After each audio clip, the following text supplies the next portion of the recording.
Welcome to the Diablo III podcast. We are online at DiabloIncGamers.com. I am your host, Flux, ready to rant and roll about legendary materials removals, hopefully making Wyatt cry tonight. Joining me on the show tonight is Neinball. Oh, hi. And Neinball. No one else was available. It's summertime. Everyone's out of town. I couldn't get a podcast going last weekend. Xanth was available one night. You were available the next night. I couldn't get multiple people. So I guess this is where I should say open casting call. We haven't added anyone to the podcast in a long time. If you listen and you'd like to be on the show, you can drop me an email at flux@incgamers.com. That's incgamers.com, and say why you'd be awesome on the podcast, and hopefully I can talk to some of you people and maybe get some fresh blood in here. Because we're tired of these old lame people like Nine. Oh, are you still there? Sorry, I forgot. Oh, it's okay. Yeah, and if you want to better your chances of getting on, obviously say many great things about Flux, because flattering does work with him. Does it? It's how I got here. Is it really? I don't remember that, but maybe so. You've been here forever, so it's hard to remember. That was back in the early days when we were all young and optimistic and thought we'd have the best video game ever to talk about. Yes. And then Jay Wilson happened. That was the funny thing. I saw about 9 forum threads about the whole legendary materials removal and stuff. People were like, we can't blame Jay Wilson for this, can we? I'm like, of course we can. Why should we let time and space constrain our complaints? You don't need logic or reason to argue things on the internet. You just do them because you do them. In fact, those are actually downfalls to arguments on the internet. Mm-hmm. That just slows you down. I think I said something in the email like I can't really complain because that was about the podcast. I wasn't available for 2 weekends, and then I couldn't get any guests last weekend. And I said I can't complain, and then you said something like that, and I said, well, yes, I can. In fact, I'm legally obligated to complain. I talk about video games on the internet. Exactly. If I can't complain, what the hell am I going to do? It'll be a 2-minute podcast. It is a requirement. Hey, thanks for listening. Good night. Let's talk about cats. Let's talk about pets now. You still have Bird? You like Bird, Yes, right? we have birds. Okay. We have birds. Yeah, that's great. We also have a cat. Do you? Yep. Does the cat stare at the bird? No, the cat really doesn't leave the bedroom. She has gained some weight in the past few years and just kind of lays in the bed. She only gets up to go and eat. Are you talking about your wife or your cat? Okay. Ooh. Moving around. She doesn't listen to the show, does she? No, she doesn't, so I could say yes to that answer. Yeah, exactly. Yeah. There you go. Make a pun about pussy. Women love that joke. That joke never doesn't go over well with a woman. If she has a cat and you say, hey, now I've seen your pussy, they always love that. 100% guaranteed. Mm-hmm. You'll be getting you'll get more tail than you'll get more tail than Elliot Rodgers. Oh. Okay, that's probably way too soon. Ever so slightly. Yeah, okay. I'll be bleeping plenty of stuff later, so I might as well get warmed up on that. Okay, so what have you been playing lately? I made a joke when we were talking in the pregame show. If you've been cleaning out the clogged drains of Azeroth in the Warlords of Drano, and you said no. No, yeah, my guild, we officially stopped raiding a little over a month ago, so I luckily have been free for a while now. Haven't you been in this guild for like 11 years or something? Something along those lines. I mean, the guild itself isn't disbanding, and a lot of people are still going through and putting together pug groups. But I'm enjoying my vacation from Azeroth. Even though, did you get an invite to the Warlords of Drano? How do you say it anyway? Seriously. Draenor. Yeah. I really don't know. I really don't know the difference. You were close. You were close. I just keep saying Warlords of Drano because that's a much more catchy title. But and did you get the alpha or whatever it is, the invite? I did not. Oh, that's too bad. I have one. I'm not using it. I really just use this to taunt people with. Look what I got. I sent it to a friend of mine. You should. I have a couple. You should bundle that together with your mini-terial pet. Yeah, next to my Hearthstone invite I never played, and my Hots of what the hell was that one called? Heart of the Storm or Heroes of the Storm? whatever the Blizzard Dota thing was. Heroes. Yeah, I got invited to that and never played that either. So people can just hate me for all these. It's funny. It's actually fun. I've tried League of Legends. I tried I didn't try Dota 2. I tried Han, and I didn't really like them. I wasn't really a MOBA fan, but this one was it's simple and dumbed down enough for me to be able to do something in the game. So. Yeah, I played 10 minutes of it. How can you be dumbed down? You play World of Warcraft. You must have awesome skills for that kind of raiding party skill thing strategy. Yeah, because I sit there and let add-ons do all the work for me. Exactly. And in UI mods, you just click a button and everything happens for you automatically. Exactly. Which is, I'm sure, coming quite soon to Diablo III, given the way things are going lately. Okay, I think we're rambling enough here. So, Recent play experiences before we leap into the legendary material stuff. Have you've not been warcrafting? The Panda King has been defeated. You have moved on to Diablo 3 full time now. You playing Hearthstone? What have you been doing in Diablo 3 lately? Diablo 3, I've been, playing my Demon Hunter. This one, it's only my second since Reaper hit, and she has not yet died, so that's always a good sign. I was able to play a little bit last night with the new patch, and I definitely noticed a increase in the set drops. Yeah, I had 3 set pieces fall for me. Well, 2 set pieces dropped while I was playing, and then I found another one from Kadala. And what are you in Torment 2 or 5 or something? Or Torment 1. Torment. That's not bad then for 3 in that. Yeah, or it's I had 2 drop. I had the Marauder's Helm drop, which made me super excited, and then also Jade Harvester's shoulders, and then Kadala gave me the Monkey King shoulders. And these are all the Demon Hunter, so you can use one of them at least. Yeah. I guess Monkey King you could use. Yeah, it's stats. Yeah, I played for like half an hour today just to check a little bit, and immediately found a Marauder's Helm. So I don't know if that's. I was on T2, so it wasn't that unlikely, but I don't find many of those. So it was nice to get that, I guess, if I still played, if I cared. If they hadn't ruined everything with the new patch. So the new patch also boosted. It's funny because at the start of the patch notes it said like this big thing about the monk, and I'm like, oh, they're gonna finally have some monk improvements, and it's like one passive skill, and they fixed a little bit of one of his item sets. I'm like, that was the monk improvement. Obviously, there's more coming, but I thought it was funny from the intro. I'm like, oh wow, they're gonna be some big freight train of monk fixes. It kind of goes with one of the comments. I think it was Nevelistus, or it might have been Grimiku on the forums was making that. They wanted to try and transition the classes over more to be like the Witch Doctor, where the Witch Doctor's items really change up the build. You go from something like the Jade Harvester to a pet build, and they want to do more of that with the other classes, and it seems that the Monk is going to be one of those test grounds. So we're going to see them try to fix the Monk through itemization instead of skill balancing. Or at least, obviously they're going to change some skills around in 2.1 to make it more effective, but I guess this was just testing. I guess that's reasonable. I mean, witch doctors are like the most common class I see now. I mean, the other day people were doing in the European clan I'm in, the European In-Gamers Hardcore clan, and there was a couple of people trying to get T3 games going, and they kept saying, "Can we get anybody besides a witch doctor to join our game? We have 4 witch doctors," and it's just like fetish, fetish fever there. You can't even see what's happening. Whenever I'm in like a T3 or a T4 Rift run in hardcore, it's like 3 witch doctors and me usually with my Demon Hunter, or 2 and 1, some Crusader or something tagging, dragging a piano along behind us, having no effect on anything.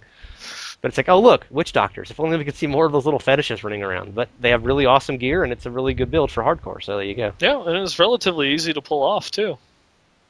Well, that's why they do it, because they don't have the skills to play real characters like Demon Hunters, right?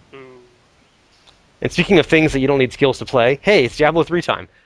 So the new patch, legendary materials are gone. Any ones you have left sell for $50K a piece, which I made $7 million selling them and felt really bad about it. And if they bring it back the next patch, I will drive to Irvine and shoot people. Just because I've sold them all and now I don't have any more. He's just throwing it out there. I know where you guys work, by the way. So we all know. We can just look on Google Maps to see where you work. You have to come out. You have to come out someday. Like the cops around the house when Homer turned into a donut. He's got to come out sometime, boys.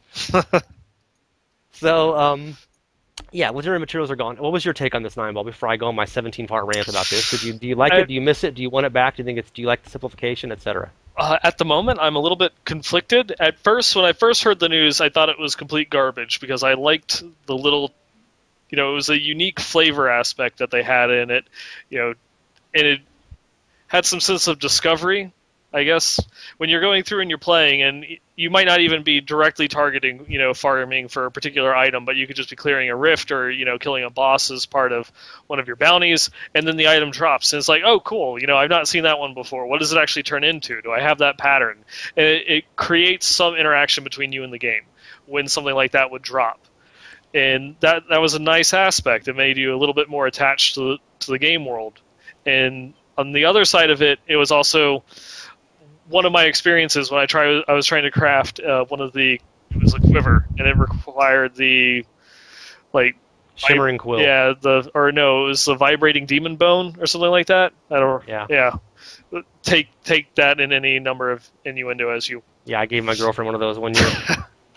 But I was going through and farming. It was 2 rare spawns in Act 4 trying to get it, so I was just going, well, Act 4 bounties they're quick and easy. Just going through, and it's like, oh, this is becoming annoying, so I'll just kill them. And it was just game after game after game trying to go through and get it to drop. I'm not doing any bounties unless it just specifically has kill that person as the act in order to get 1 key fragment in, a blood shard. So it was horribly inefficient. And in the process of doing this, I was maybe 18 runs in on, I think it was Master, because I didn't feel comfortable soloing Torment at the time. And then I had a legendary quiver drop with the same exact stats that I was looking to get on rolling that through crafting before I even had one of the legendary materials drop. Problem solved. Exactly. It was like, well, I don't need to do this anymore. And I kind of wasted all of that time. I still got experience and gold and other things out of it, but it felt like I could have been running rifts or completing bounties in order to get the rift keys or trying to get a Ring of Grandeur or something along those lines. So it was that's kind of like the one aspect of it. I really do enjoy the flavor and the extra level of depth that it adds to the game, but I don't think that it was implemented in a very fun way. It just felt like another thing that you had to grind for, and if you were specifically grinding for that, you weren't doing other things like running rifts or such. If they had maybe tied it into they had a really high chance of dropping off of elite or champion packs in rifts, that would have made it a little bit better. You couldn't specifically target farm for it, but you had a greater chance of it just dropping. Well, luckily now there's never any reason to do anything other than rifts ever again in Diablo 3, so problem solved. If you want to run rifts forever and get every single possible item and have no reason to do anything else, you're there, unless you want to Ring of Royal Grandeur. So that was my first. One of the things I was going to say about it was it took all the fun of seeing purples. As you mentioned a second ago. Mm-hmm. It used to be, you just run into some random unique purple monster and you'd be like, oh cool, maybe he'll drop a legendary material, even if you're not farming that one or whatever. Mm-hmm. And if you saw it, you were like, oh, that's shiny. Maybe I'll never use this, but it just felt different than just gold and another crappy rare you're just going to junk in 1 second. Oh yeah. So I definitely missed just playing for an hour today. I was like, oh, every time I got a unique boss, I was like, oh, who cares? He's like a sub champion now. Oh wow, maybe there'll be 4 stacks of gold instead of 3 stacks of gold. Mm-hmm. Woo. And so my disclaimer for the whole thing, obviously, as you just said, the legendary material and crafting system was not perfect. There was a lot of the items were junk. I mean, for God's sake, there's 2 legendary Daibos. I mean, if that doesn't tell you what does, right? Yeah. Neither of which boosts any useful monk skills. If one of them was like free Tempest Rush, okay, you might maybe I could use this. But there's 2 legendary Daibos, none of them have any useful bonuses. Of course, I guess if you're going to start criticizing monk items that don't have good bonuses, we're going to be here for a while. But that's just one of the examples of it. And there was no like reasonableness. There was no correlation between the scarcity of a legendary material and the quality of the item. Mm-hmm. So some of the ones that were really easy to find, I mean, we're all choking. I could make 47 Pinder's purchases right now. Yeah. And it's this legendary glove that gives you nothing other than any legendary glove. There's no bonuses on it at all. And there's other ones that are like really hard to find that you totally wanted. So it would have been nice if there'd been some correlation between, oh, this is only dropped by Siegebreaker or something. It takes a while to get to, and it's a really useful material, and you really need it, Or there's only some really rare, like the one you were saying, that you were looking for the Shuddering Demon Bone to make the Archfiend arrows, which is a nice quiver, but it's not like spectacular. There's no legendary material, and it's only these stupid Morlu melee guys you've got to hunt around Act 4 for, and you only ever get them on bounties, etc. Mm-hmm. So that obviously could have been hugely improved. But the thing I just immediately noticed when I started to play a game today is I got on and I'm like, okay, what should I do now? I can do rifts or I can do Act 1 bounties, and there's nothing else of any reason to do. I've for so long, I've started a game and I'll almost always hit Maghda first, just because you can never have too many butterfly materials. Never. Because, Kane's set is awesome. And then I would often pop into the Dogger Oasis and just hit Slytherin up at the very top of it to hope to get the Ashira's material. And maybe you run into the Rift boss the key boss along the way. And I'll never ever see Maghda again, like literally ever. Because why? Why would you ever go see Maghda? You're not going to run Act 2 bounties. The bag doesn't have anything useful in it. Mm-hmm. And the same thing with like other acts. I mean, often I would get a couple of easy ones, or I would just try to hit Chiltar and try to get the Frozen Blood for the Utar's Roar, I think is the axe it makes, which one's really rare and hard to find. And so you do a couple of those, and it's like, well, I've already done 2 bounties in Act 3 just for the hell of it. Oh, I might as well finish off Act 3, as opposed to just going and doing Act 1 again and doing rifts again. So for me, those were a nice variety of things to do, and they spurred me to do other things that I wouldn't normally have done, just because, I've already got 2 of these, I might as well keep going and get the bounty bag just for the hell of it, right? Yeah. Even though the bounty bags are like, even I'm doing these in like Tournament 1 and Tournament 2 usually, because it's a nice experience and it's kind of fun, but I have like once ever seen a legendary item from a bag that wasn't one of the, the cash-only items. Like they said they boosted the odds of that in the last patch, and as the joke goes, you can double the odds of 0 and it's still 0, right? Mm-hmm. And if it already has a weighted chance to drop those, it's only going to be you're going to see them far more often than you'll see anything else. Yeah, if I had one request for itemization stuff, it would be to greatly increase the chances of legendaries from caches and not just the ones that are cache only. Because it's like it just seems like it's pointless now to do those unless you're just going to do speed runs on normal split farming and do them in 2 minutes a bag. Yeah, it's like you spend 15 minutes and doing Act 2 bounties on Tournament 2 and you get nothing. You get 2 rift keys. It's like, what was the point in that? Yeah, it really is. There's no incentive to want to do it on the higher difficulties at all. Oh, very little. You get nice experience, but in gold. But so another thing on the whole thing, the whole legendary materials thing, is just that it was a nice sense of building stuff up. And as I said a minute ago, obviously it wasn't perfectly implemented, etc. But the obvious comparison people make all the time is to Diablo 2 and the runes. And most of the runes, oh great, another Ort rune, another shale. What do I do with this? But you steadily built up runes over time, and eventually you could turn them into something really awesome. Yep. And there's nothing like that in Diablo 3. Obviously, gems aren't like that. I mean, does anybody not have 500 marquee of every color now? You can't even afford to upgrade, or you don't care to upgrade? Yeah, you don't. They really changed it. It wasn't anything like it was in Classic, because you can just go run just a couple rifts and you'll probably have enough to get yourself halfway to a royal. Yeah, I have infinite numbers of gems on America, where I have on the American realm where I have lots of gold, and on Europe I'm always broke, and I've got like 500 every marquee except for emeralds, which are the other ones I can afford to upgrade. And so, but I mean that you don't have materials. There's nothing to build up to long term. The only thing you care about picking up now in the game is legendary items, and the best place to get those is to do mindlessly repeat rifts over and over again. And it's just like, what happened to variety? What happened to planning ahead? What happened to getting an advantage if you know what you're doing and you can target specific things?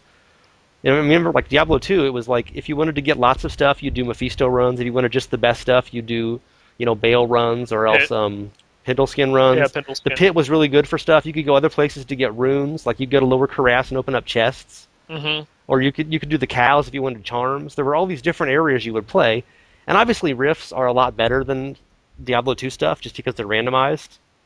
But if all you ever do is the same thing, it seems like this is such a simplified solution. It's like I could see them getting complaints. Okay, noobs don't understand legendary materials. There's too many of them. They're too complicated, etc. All of which are valid points, right? Yeah.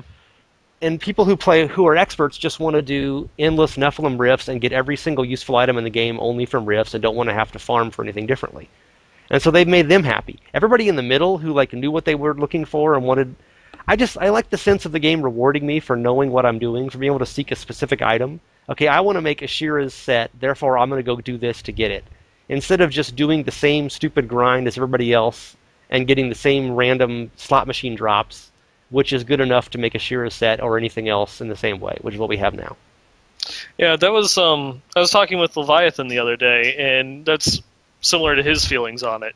Also known as Katniss, we should clarify. Yeah, also known as Katniss. I forgot that is what he has gone by on the podcasts and on the forums. Then on this podcast, yeah.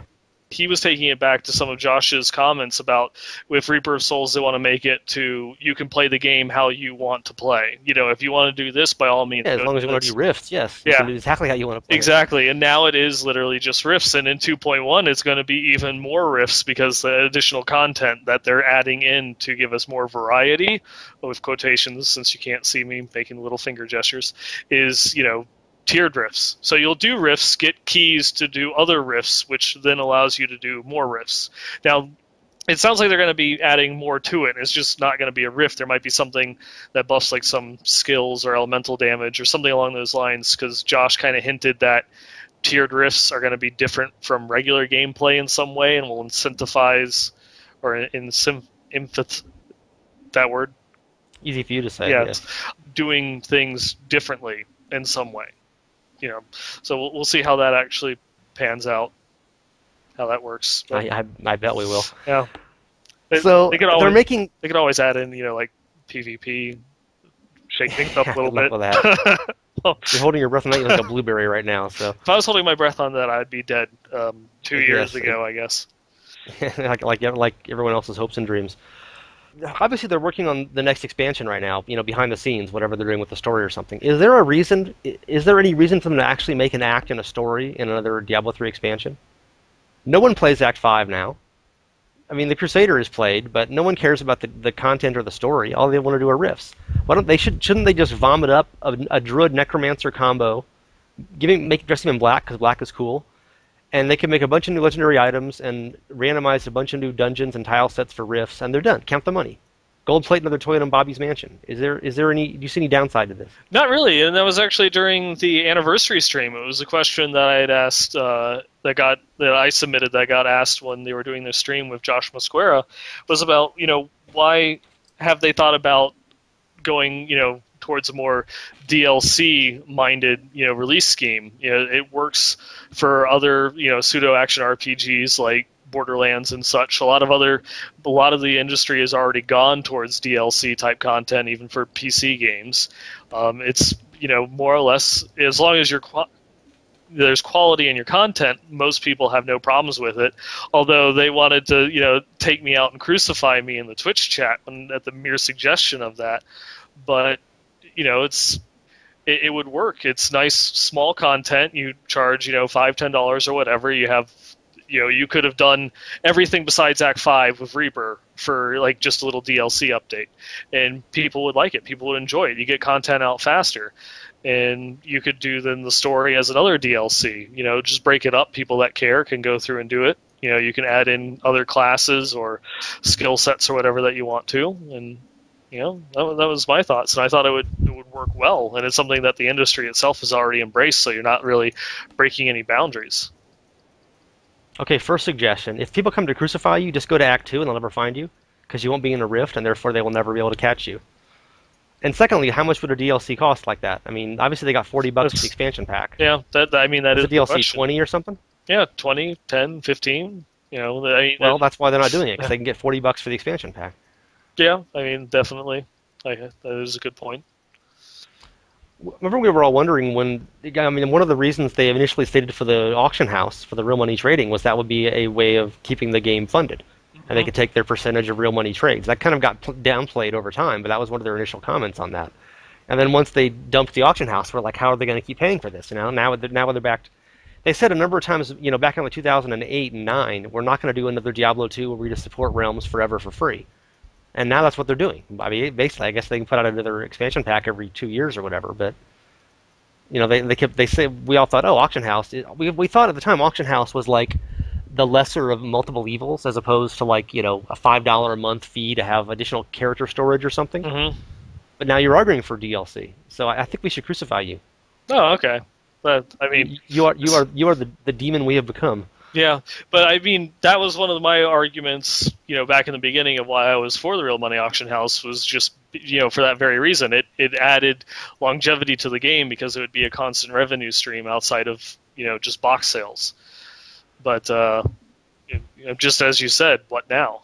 What do they have? There's nothing to support the upkeep of the servers. Diablo 3 is the only game that they have out right now that doesn't have some sort of residual income. WoW, of course, has its subscriptions. Hearthstone and soon-to-be Heroes are already built on free-to-play models. You have to, it's got a lot of stuff that you can buy directly into the game. And StarCraft has a professional scene where organizers and such share some of the profits and have to pay for licensing and things in order to keep that up and running. And Diablo is just box sales. What can they do in order to, subsidize the costs for keeping up the servers? And obviously they're going through and making content for all these patches, which, I would assume we're not going to have to pay for, 2.1 and such. And, obviously we're not going to have to pay for 2.1, but what is it going to be down the road? How much longer will the box sales of Reaper be able to keep the production going? They do have another expansion. They've already hinted as such with some of the emails they sent out, and as you alluded to, what will be after that? Eventually, they either have to stop making expansions and make Diablo 4, or just shut down the servers. I have 3 words for you that'll fix the problem. You ready? Okay. Angry Flappy Bird. It's the new add-on. They can just throw that in there. It can be like a druid skill or something. No, probably not. Wasn't it Happy Reaper? Yeah, there are no Happy Reavers, except for Josh Mascara. So the other memory I had with this whole legendary materials thing is it reminded me of the Magic Find thing, where I was a big fan of Magic Find, and most fans wanted it gone, and then it was gone. And my whole objection at the time was that it was a simplification of things. I liked that you could actually choose, and again, it was another system where the implementation of it was so crappy in Diablo 3 that it was like you could see why some would hate it. But I mean, the theory of the system is much like the legendary materials, where if you want to find more gear, you make a conscious decision, and you instead of just going on DPS or toughness, you have to add Magic Find. And instead in Diablo 3, obviously, it was just every item had all of the above. But it just seems like I like the idea of a game system where you have multiple options and you can choose to do what you're doing, and choose to play in different ways, and choose to farm different items. If you want to just farm for items, you farm for items. And what we keep getting in Diablo 3, it seems like it's just sort of one size fits all, where it's like, here's the best thing to do, and it's the best way to get everything. It's the best way to get gold, the best way to get experience, the best way to get items, the best way to get etc. Because there's nothing else. I'm not sure why etc. there was needed. That's pretty much it. Golden items, and only yellow and green items are all that really matter anymore. So everything else is just salvage materials. Yeah, but happy days. Yeah, though that does kind of play to it's a different game for a different time, so to speak. The average gamer now is more casual than they were back in the Diablo 2 days. People don't want to sit there and run 150 bail runs just to gain one level and such. It was we have fond memories of it back then. If we were to actually go back and do it, I think our opinions would change. And they're just kind of designing for that lowest common denominator, the majority of the casual player base that still don't even know how to turn on like elective mode or something along those lines. It's for anyone that's listening to this is going to be like, how could someone not know how to turn on elective mode? But it happens. You'd be surprised. People don't know these things, like things that we would think are basic concepts, and that's kind of who they have to design some of the mechanics for in order to keep entertained, because they're making up the majority of their box sales, which are the only things supporting the game at the moment. People that are that casual aren't getting the benefits of all these new changes anyway, though. I mean, they're not doing T3 rifts to get the big drop rates of the class sets that are Torment only and stuff anyhow, though. So yeah, but they might give them incentive to try out at least, like Torment 1, that, I can go through and find it, and just based on the anecdotal evidence that there's a lot of people have been finding it with relatively small play sessions. So it's kind of like that. It's kind of the bait on the hook. You give it a shot, and then something drops, and it's like, I'll just keep doing this. It is funny if you look at. I assume you're only playing hardcore still, yes? Yes. Occasionally, I'll look at a forum thread from like people with softcore talking about their gear and stuff, and it's like, yeah, I have 5 million toughness. I'm doing T4. It's like, really? Okay. It's like, obviously, I think that for you and I and other people who are doing hardcore, there's a real barrier. There's a hurdle to clear where if you're getting up into the higher torments, you've got some spectacularly good. You're looking like 20 million toughness and stuff. Oh yeah. My Demon Hunter's got 14 million easily. I can go up to 15 million if I switch a little gear around when I'm doing like solo on T2 or T3. And people are doing solo on T6 with like 4 million toughness in softcore. Okay, for not 4 million, but not much. Mm-hmm. And so, I mean, obviously, if you can die all you want, and there's no penalty for dying, which is another thing we've bitched about in Diablo 3 in the past, and obviously that's not going to change. Put that in your casuals today argument, right? Yes. Your death penalty is 8,000 gold, Woo. Oh, no. Meanwhile, you can get 50,000 per stack in T6, so yeah, not such a bad thing. But yeah, it's interesting. I think we even get a skew. We're bitching about casuals and kids today, and we're playing hardcore. Imagine if you're playing softcore, Yeah. People are just Zerg rushing whatever. I got 5 more legendaries this rift. You died 17 times, though. Well, so what, Who cares? It doesn't mean anything. If the game anything. doesn't penalize, Yeah. If the game doesn't penalize you, why should you care? Answer, you shouldn't. Mm-hmm. So my other thought is that we can get, they've said we're going to get, on character creation, the ladder thing. You choose to be a ladder character or not is the new system. Currently, you choose hardcore or normal, because, softcore is a bad word. How about if there's like a casual or a serious mode? And in the casual mode, you just go into town, there's like a big spinning red button that says click, and like loot falls out of it. You think that would work for people? And they could actually leave content in the expert mode for other people? Then if you like Bashiok's grandma can just go to town and click the big red button and then the shinies come out? Bashiok's grandma. I haven't heard her name in a while. But if you make it too easy, then you put them off because then there's no challenge or point to the game. What if it costs $1 and you can click faster with an extra $1? Someone would probably pay for it. Remember what I said? Angry Flappy Bird. Just click. You click the button and like fly around town and stuff, and you can chase it like a butterfly. Happy Reap. Pretty colors. The game is still there. You can actually go online right now, search back in the archive, the news post archives on the official Diablo site, and you can still play it. It's really just it's treasure goblins all the time. It's just the whole game is a treasure goblin. Yeah. And you just chase it. Speaking of, I happened to get Snitchley today. The Act 3 bounty. He dropped a single rare item. I'm like, that's bullshit. Remember when they first had they did some patch and it broke the purple treasure goblins, so they were dropping like uniques instead of like treasure goblins. Yeah. And they were dropping like 2 yellows. Apparently, Snitchley is still like that. Because I realize he's a rift. He's not a rift. He's a bounty boss. Mm-hmm. And in theory, he should drop like a bounty boss. But if he looks like a treasure goblin and he quacks like a treasure goblin and he drops gold when you chase him, he should drop like a goddamn treasure goblin. Thank you. Make it happen. Make it so. Number 1. Okay, digression there. Okay, so another topic, Hellfire Ring. Infernal Machine Hellfire Ring. People have been repeatedly I should mention Hydra in our European clan is always bringing this up in chat. People only want the Ring of Royal Grandeur. That's like the most sought item in the game. That's the only reason anybody ever doesn't do a Rift, right? They just do the Act 1 bounty for that? Yep. Nobody gives a shit about Hellfire Rings anymore. They exist. No one cares about experience. Nobody plays for experience. People just do Rifts because they want items. So it seems like the whole sense of gearing for experience is out. Let's just mention that briefly. What do you think? Have you noticed that, and why do you think that is? Is it a lack of? There's no P100 goal now, so no one cares. Or? Exactly. That is a direct consequence of them making the Paragon system unlimited instead of having a cap. When there's a cap, you have a goal. You have something that you're actually farming towards. When there is no cap, you're just doing it. It's a consequence of you playing the rest of the game. You really have no psychological incentive to want to, really grind out and be the first one to this or the first one to do that. It just goes on forever. And so it's like, what does it matter? Sure, I get some other stats out of it and such, but it doesn't really mean anything because even if I hit, a soft goal like Paragon 800, it still just keeps going. There's no end to it. There's nothing that I can really hold on to and say this is some massive accomplishment. Even though, you could say that about Paragon 800 when people go through and play, it's just like it's such a far off thing. Who cares? People are in the high 600s already, I've seen. The last time I looked at the highest anybody. Yeah, someone actually did hit 800. Oh, well, faster than I was even looking at. For people that do not know this, it was a Korean, of course, but they were a monk. A monk was the first class to hit Paragon 800. So suck on that. Probably 14 people playing the same account from a bang anyway. Oh, so probably. I will not deny that at all. Well, that's how the first 99s in D2 were. Russ Barb and Gerbarb were all teams people playing. That was the only way to possibly do it, so it's a tradition. There was no core Barb, oddly enough. I guess Diablo 2 wasn't big in Korea. I'm sure there would have been several of them.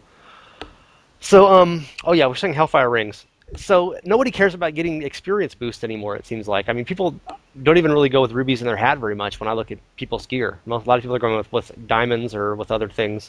Yeah, diamonds if you need the cooldown reduction. Otherwise, obviously for us it's a lot of amethysts just for the survivability boost. Or they don't even have a hat with a socket. I actually don't even have I'm wearing an Allguild's helm that I couldn't get. It's so hard to get a crafted helm with crit, with socket, with dex, with one other good stat. It's just really hard to get the 3 you have to get. I'm only using a socket in my helm right now because the Marauder's helm that I had drop yesterday had a socket in it. Before that, I was using a rare with, it was dex vitality, 6% crit chance, and life on hit. I saw no real benefit in rolling a socket out of it. The life on hit was better for me. Yeah, and I'm not even doing it either. I just found, literally just today, I gambled another Leorix ring, so I put that on. I crafted one of the crappy mods that did like 48 CC, or CD, and it was pretty good then, but I hadn't had that for a while. But I mean, so people don't seem to be really concerned about getting experience, and Hellfire Rings are almost impossible to get a decent roll on. I think they need maybe a better, give them an inherent critical hit chance or something as well, because, I've seen people roll them, and they don't even get a main stat. They get, Vit, LPH, and like 2 other shit stats. Like, no one's ever going to use this. It's it's 27% DPS loss or something, right? They needed to at least keep the ability for it to roll a main stat. Yeah, like a guaranteed main stat. Exactly. Or like do it like Mage Fists, where basically it has 5 primary stats. The gloves do, because you always get that plus 20% fire damage. Then you get 4 other stats. Mm-hmm. So maybe they could have another bonus. But anyway, so there's this whole elaborate thing. Plus, the Infernal Machine takes like much longer now. I mean, it's got one more key, which just adds like 33% more complexity to it, Lower drop chances. and much lower drop chances. And then it's just it's.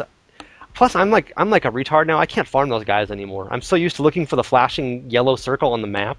When I try to find a keyword, I'm like, why isn't he a bounty? Why won't he flash on the map? You just are going through, the stone fort and be like, did I miss him? I didn't see the yellow ping. Yeah, well, at least Stormfort, you almost always run into them. You go to the other ones, it's like you got to run around the entire Dogger Oasis. Like, oh hell no. But I mean, that was like nothing back in the old days. Even we've gotten bad. Like 2 years ago, we were better gamers than now. We're bitching about other people. I can't even find this. It's too much trouble. So the theory I've had people have been saying is that they should make the Ring of Royal Grandeur drop where the Hellfire Ring does instead, which I don't think works. I mean, Blizzard's not going to just throw out the Hellfire Ring. Maybe you could convert Hellfire Rings into random legendary rings, something like that, just to give you some reason to do something else in the game instead of just rifts. Of course, this was the argument a week ago. Now they've dumped legendary material, so there's really nothing else to do in the game. But can you see improvements for? I mean, they put all the work into this Infernal Machine, right? It's this multi-stage thing, and the Uber's like the biggest challenge. It's like, and then the reward is a piece of crap, I mean, what? So would you like an improved Hellfire Ring? Would you like a chance to scrap old ones and make a Ring of Royal Grandeurs? What would make you want to do an Infernal Machine runs? Oh, I mean, it really does come down to the reward. What is it that you get out of it? With this, you get a halfway decent proc and a lot of experience, which, again, doesn't really mean a lot to most people nowadays. If they maybe not so much redid the current Hellfire Ring, maybe if they made it might. Sorry, let me bring my train of thought back in. Maybe if they added in a new type of grind or event that they could do, kind of like the Hellfire Ring, but then make it drop something more equivalent to the Hellfire Charm from Diablo II or an Anola's Charm. Something that was, obscenely powerful, you absolutely had to have. It was best in slot, and everyone needed one in order to, fully max out their character. If they did something like that, there's no problems with making it something mandatory, because you're going to make something that's so stupidly overpowered anyways that everyone sees it as mandatory. Whether it's, sockets and weapons, the Ring of Royal Grandeur, Ogchiles for higher torment, just accept it and give us that super overpowered thing and make it at the end of an event like the Ubers. Well, probably coming soon, right? Yeah. The other part that I was going to say is, you could also just redo the Paragon system, although I highly doubt that they're going to be doing that anytime soon. But we'll see some people going for the Hellfire Ring, at least like 1 or 2 when the seasons come out, because they want to be, number 1. That's tough. It's so much work to get one with all the different parts of it, and you got to gear up pretty high. I guess in softcore it wouldn't be so bad. You could just Zerg stuff, but certainly in hardcore, it's I mean, people are scared of Uber Diablo. People will do the other ones on T6 and do him on T4. It's like even with really good gear, because it's like that's scary. Gets a bunch of other Ubers out and stuff. But speaking of the ladders, that's the other topic I had here, was what we were wondering about ladder plans, and then in this patch, it seems like multiple changes in this patch are just tailored for the ladder, making, obviously removing legendary, basically streamlining the crafting experience, where you don't need to track down all these different parts to make stuff, and they cut the Death's Breath costs for all of the initial stuff. If people recall, back when we were first level 60 entering ROS, everybody was like just dying for Death's Breath for like the first 3 weeks. Because you needed them to upgrade all of your artisans, and you needed them for all of your enchanting of rare items. And I mean, now people have hundreds. I have like 700 or something. I don't even really play that much, so I'm sure people have many thousands if they're really storing them up. But that was a big deal in the start, and I can see that seems like the only reason they'll make that change in this patch is for the ladder. And also boosting the drop odds again, boosting Kadala's drop odds, boosting the class set odds to fall. Those all seem like changes to make more instant gratification and to make you be able to gear up more quickly. And those all seem very tailored for a ladder, where people are starting from scratch with their ladder characters, and you want to be able to gear up quickly. Is there any other alternative interpretation of these events, Nineball? Oh, I hadn't actually thought about that, and that definitely falls in line with it. It strengthens the narrative that they're trying to forge with the streamlining things for the seasons and for ladders, making it a little bit more competitive, taking out the RNG aspects of it. So I could definitely see that. Why didn't they just put these features in ladders only? I mean, okay, ladders, you get 10% faster EXP gain or 10% more drop rate or something, instead of changing the whole game itself. Don't they want to boost ladder play, I thought? Oh, maybe. I mean, we don't know what incentive they're going to be giving for ladder play besides season-only legendaries. So, Epine. oh, of course. You'll get a giant throbbing turgid Epine for doing ladders, and you get your name on the ladder. Won't that be cool? Oh, yes. They should put our character names on it. Do you know any of your character names? Yes. Do you know any of your friends' character names? No, you don't. No one does. No. You might know their battle tag. That's about it. Yeah. Character names don't exist in Diablo 3. You can't deny it. Okay. No, I've got nothing. I know my character names. I can't name a single other person's character names. Actually, I don't know my character names. I'm playing Demon Hunters lately, so they all have Roman numerals at the end of them. So that's kind of the only part I remember. Because I'm not sure what number I'm up to on US. It's either VII or VIII. For anyone that doesn't actually know, for his characters, he'll commonly put what number that is, so that you know how many times you failed prior. Yeah, well, that was necessary in Diablo 3 with Demon Hunters. It's not so necessary now. I mean, I've lost one of each on each realm. I lost one each in Torment 1, so it could happen when I first got there. It was fun when I first got. I was doing a European server, and I had 0 Paragon points. It's starting in D3 V2. I had never played hardcore on European, and I started this clan there as well as the US clan. I just been playing more on Europe. It's ironic. I don't really care about playing the ladders, but I've basically been doing a ladder for myself on Europe for the last month and a half, 2 months, 3 months, however long it's been. Where I essentially started from scratch. Instead of playing on the US where I had 240 Paragon points and 1 billion gold, hey, I'll play on Europe where I have 0 Paragon points and 5 million gold. How was it? Like, I'm not sure. Pretty stupid, really. I'm not sure why I did that, but I'm still doing it. But I'm up to like P180 now in Europe, so they're actually not that far behind US. Give or take 900 million gold. That's the only big difference. Yeah, but always broke. But that's actually one of the things that I've seen from people, because I've been actively trying to convert people over into playing hardcore from softcore, and some people have tried it out. They like playing hardcore. Other people have tried it and they've liked it not so much for the hardcore aspect of it, but the fact that you're starting over. They have 0 gold, 0 Paragon points. So they have to go through and re-gear themselves, and it's a feeling that they've not had since they first installed the game. Because they never lose anything with a softcore character, and they didn't remember what it was like actually looking at white items at level 8 to see, oh, is this an upgrade? And it kind of rekindled a little bit of passion because they had a slightly nostalgic feeling for it, and that's kind of giving them hope for what seasons will bring. And so, well, there you go, ladders. Yeah. And we get that in hardcore all the time, except that we have 200 Paragon points and a Hellfire Ring and Marquee Emeralds. But yeah, the funny thing I got the fun thing for a little while in Europe with my Demon Hunter is I was about Paragon 90, and I'd gotten well enough geared to do T1 solo, and I had a Ring of Royal Grandeur, so I had Kane's set on, and I had a ruby in my hat at that time, and I had a really good Leoric Signet. So I was doing T1, and I had something like 427% experience on that. Regulation T1 is 300%. And I was doing that and doing really fast, and I was getting like 6 Paragon levels in a game in like 45 minutes. It was crazy. I was Paragon, I think, of about 105 or 110. I was constantly running out of yellow water. I was leveling up so fast I couldn't get enough of the what the hell do they call it? Reflection, shrine of reflection, yeah. Pool of reflection. Pool of reflection. I just call them yellow water because it sounds funny. Because you don't drink the yellow water unless you're that guy on the survival show, that Bear Grylls guy, whatever his name is. Yeah, I've never seen that show once, but I've seen the memes on the internet, so it's almost the same. It really have you ever is seen Futurama, by the way? I have not watched it in a very long but time. I only know it from the stupid meme of the fry. Yeah, dude, so. Pretty much. I've seen, I kind of am up to date with some of the more recent episodes just because, they always turn it into some sort of GIF or meme or something.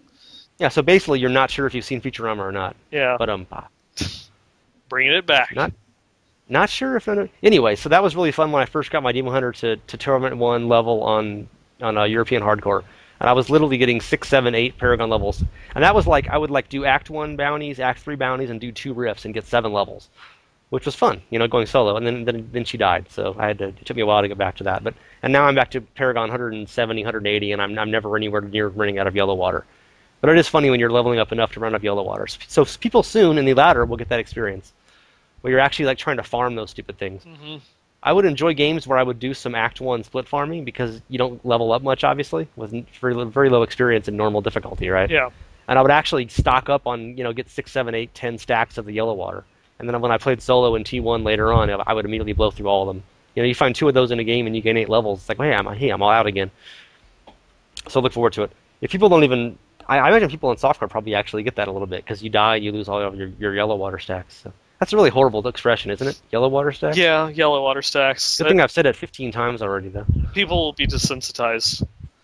They gave up on this podcast an hour ago after our initial rant, because most people seem to support the removal of legendary materials. Well, we started talking about World of Warcraft, so we probably lost half the listeners within the first 5 minutes.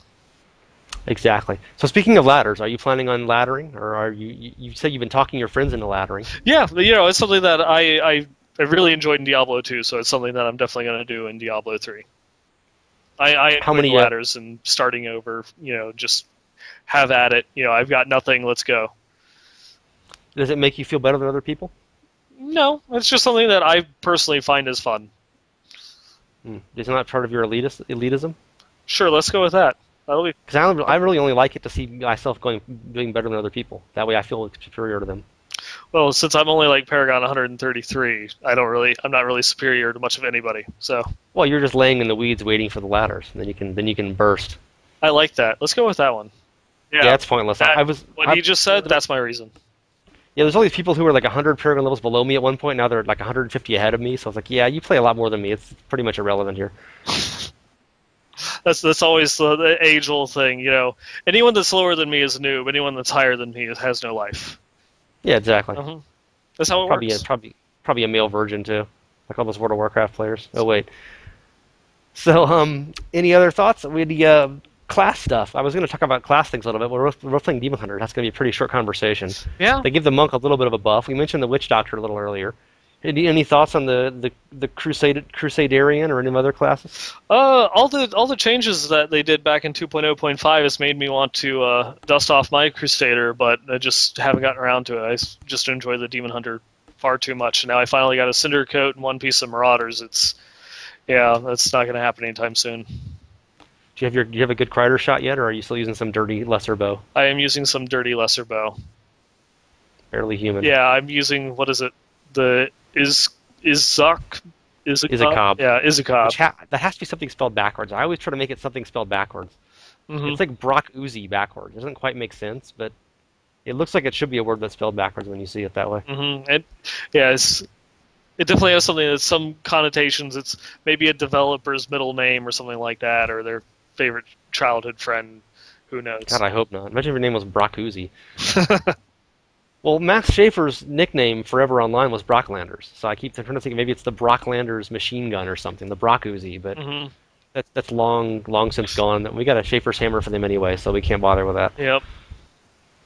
As we used to always joke in the Diablo 3 days, Blizzard's ultimate revenge on the Schaefers for leaving was the Schaefer's hammer. Back when two-handed weapons were like totally useless and crappy. And it was, wait, that's still the case. Yeah, that's still the case, but back then it was even more useless than it was now.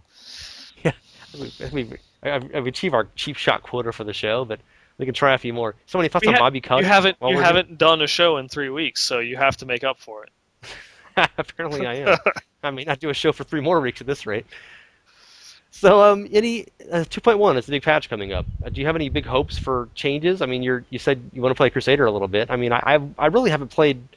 I would like to play other classes some. My Demon Hunter feels kind of stationary. Like I can do T3 pretty well with her, but like I can't go higher unless I really start farming more and get some of the higher level sets all really lined up. Yeah, I know. Like I kind of feel like I've got enough, and maybe I should. I really enjoyed getting the character good enough to do like T1, T2 solo, and above that, it's like so much additional grinding required that it doesn't seem worth the trouble. Mm-hmm. So I kind of feel like I should get another class to T1 kind of thing instead of just playing the same class.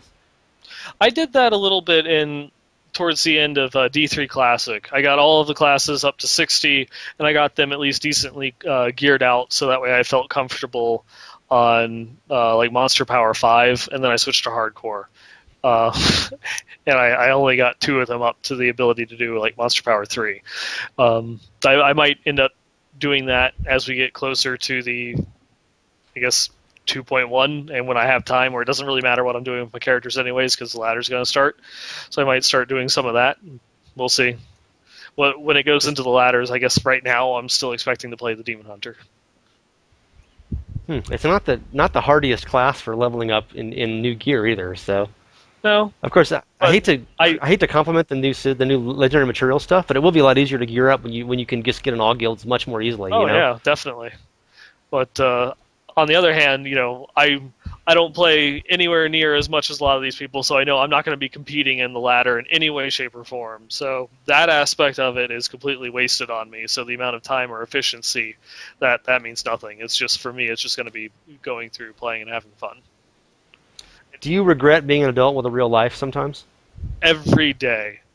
I can tell you that. Like you wish you were 20 again? 7:20 a.m. I have that feeling of regret as I turn off my alarm every single day. Is that when you're going to bed or getting up? That is when I'm getting up. Oh, that's even worse. Jesus. Uh-huh.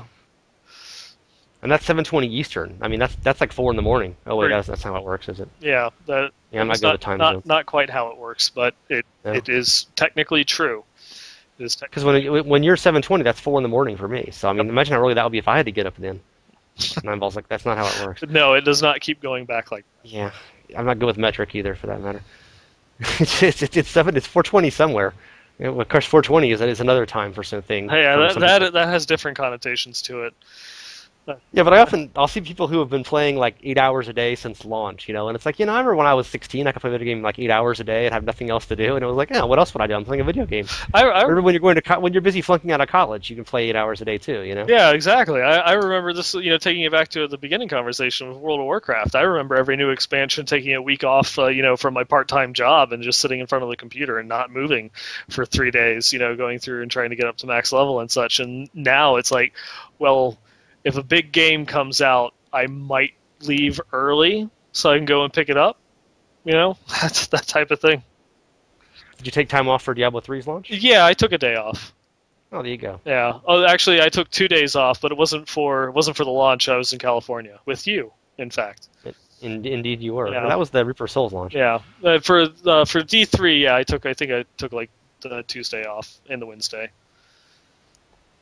Yeah, we should clarify that with you thing. We were just at the launch party together. We weren't. There wasn't anything more than that. No. It requires no clarification. We'll leave it at that and let everyone's. Yeah. You were actually with Katniss and Waterfiend all the time. It wasn't actually with me. Yeah. You're sharing your hotel room. Oh wait, what? Actually, I didn't share a hotel room. They shared. Yeah, they were sharing a hotel room. They were sharing a hotel room. Well, they're a very attractive couple, so why shouldn't they? Yeah, they're beautiful. The contrast in their skin tone, it's lovely that way. It is. It was a thing of harmony. Indeed. My favorite part was the launch party where my stepsister. I went up and visited her because she lives nearby there, and I crashed at her place that night. And we were at some bar like across the street getting drunk before it even started. Yeah. And like you were texting me, we're in line and stuff. We're in line. We got a spot for you. And what did I say to your text? I'm at a bar right now. And what did I say about waiting in line? I don't remember. I said I'm an MVP. I don't wait in line. And then what happened when I got there? I walked right up and saw you guys in line and got in line with you, like 5 feet from the entrance, right? It had just started moving, so yeah, we had wrapped around the corner, and I think we had like another 10 minutes because they seemed. No, we were like 10 feet from the tables, and they were slow because they had nothing but blonde models doing the sign-in, and they can't think or talk or write or use human words, but they were very pretty though. Mm-hmm. But they got us right in. But I'd already had like 3 tequilas when I got there, so that was fun. But okay, I think we've officially gone way off the tracks here. Do you have any final thoughts, Neinball? The PS3, PS4 version of Reaper of Souls looks kind of cool. No, no one cares. Do you actually care? I kind of care just because I really enjoyed The Last of Us, and they're putting those. Do you even have a PS3 or 4? Yes, I do. Which one? Yes. Both? Yes. Congratulations. There we go. I have neither, so. There you go. But yeah. Do you even? I mentioned this a minute ago to further alienate our audience, but do you even like playing video games for more than like 4 hours at a time anymore? I get bored. I mean, I used to play like 20 hours a day on Diablo 1 and Diablo 2, but I'll play like 3 hours of D3 if I have a whole day, and I'm like, okay, I need to do something else now. Yeah, I think when it starts to get to about like an hour and a half, 2 hours, I need to find something else to do. I don't know whether that's just not having the time for it or ADD kicking in at a later age, but with video games and like that. But I've actually started getting back into tabletop gaming, and for some of those, I'll go over to the local game shop and play 8 hours worth of Warhammer, without blinking an eye. So I don't know. Okay, you just spiked the geekometer here. Yes. Yeah, we were reading low on the geekometer there and talking about like real stuff, and then it's like, yeah, I'll play 8 hours of Warhammer at a gaming shop. There we go. Do you have to wear a gas mask, or do they make them shower now? No, I believe most of them shower. They hose them off, take them out back and hose them off like a 20-sided die, then roll them back in. And now that just makes me think of Super Troopers. What's the sugar for? The lice. They hate the sugar. Lovely image. Yeah, I've seen memes of like, there's funny photos of stuff, and it's like on the outside of some gaming shop, and it's like all customers are required to maintain personal grooming. We can eject you for stinking too bad. Like, it's politely worded, but it's like sometimes you go to BlizzCon and you're kind of in a big crowded area, and you're like, someone's gone a few days without personal hygiene. Oh yeah. And at least it's air conditioned at BlizzCon. God forbid. Imagine the old days before you had to stand outside. Okay, we're totally going off track here again. This is the problem with not having three people. We end up having to carry too much of the weight ourselves, and I digress wildly. It's all my fault, basically. And if I have questions to ask of two people, it stays more streamlined. Because someone needs to try and answer the question before it goes off track, whereas I throw my answer in, and then we can hop on and go wherever we want. Yeah, exactly. On the crazy train. So people can specify in comments if this is the worst podcast ever, or if they like the more. We're like a streamer here. Like whenever you watch a streamer, it's like there's like 5 minutes of content and an hour of length, and they're just like randomly, stream of consciousness. Oh, look, it's shiny. Oh, look at this, and it's like you were talking about like an actual point a minute ago. Yeah, I haven't really streamed since the beta itself, but I remember doing that myself, and someone, recognized the music that I was listening to, and then it went on to a 30-minute tangent talking about Juno Reactor. And the two people that knew about that cared. Everyone else was like, Diablo 3, Diablo 3, exactly. Diablo 3. Yeah. But that's why I don't watch streamers. People love streamers, so they have a higher tolerance for the nonsense and the need the digressions. Yeah, I don't watch too much streaming outside of, I guess, like professional esports. Not just like StarCraft 2. I also really enjoy watching Street Fighter, Evo, and things like that. But just having an announcer that kind of keeps everything relevant, makes it a more enjoyable experience. For that very reason, really. But you don't watch sports. You like sports you can actually play yourself, perhaps. Yes, that is it. Okay, we've gone long enough. You've listened to the Diablo 3 podcast. We are online at DiabloInkGamers.com. And as I said at the start, if you're interested in being on the show, drop me an email at flux@inkgamers.com, and I will try to get back to you and talk to some people, and maybe we can have some fresh meat or fresh blood or what those words are, and we can be more on topic next time. And thanks for your time, Neinball. Thank you for having me. And moo. Moo. Moo. Moo, moo, moo, moo, moo. It's better when we have a symphony of mooers. A symphony of mooers.